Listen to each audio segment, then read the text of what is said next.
kun léegi maa ngi wax ak wolof léegi maa ngi leen di nuyu yéen yëpp ku nekk ak turam ak suntam di leen ndokkal bu baax ma di leen wax fii Sarsara fii la wax Cheikh Ahmadou Bamba wax hamdi wa shukri liman kulli bihi saara lahu ridan duna suxtin inda Sarsara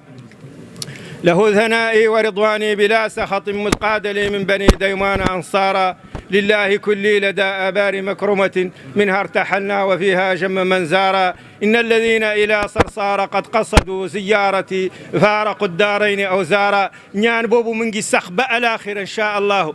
te Cheikh Ahmadou Bamba amul morom Cheikh Ahmadou Bamba amul morom te ku ko tuddul Ibra Fall mooy lambu yoon bi daf ne lu jaaduwul lii fii bu soobu yàlla bëgg naa yàlla mu wan ma fi deuxième Touba incha allah ñu def fii ayu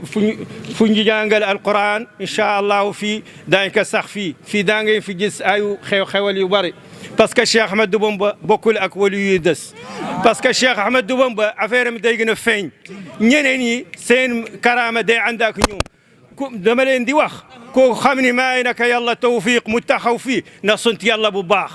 ku taq ci yoonu Cheikh Ahmadou Bamba na sant yàlla bu baax te loolu du ngeen ko xam bala alaxira ba alaxira daa ngeen xam lan mooy Cheikh Ahmadou Bamba ñu naar yi xam nañ ko bu baax ñu xam ne Cheikh Ahmadou Bamba amul morom lu ko yàlla maayu ko kan ci jamanam wassalaamu aleykum wa rahmatullah alhamdulillahi alladi yusalli ala nabi muntaqa almusalli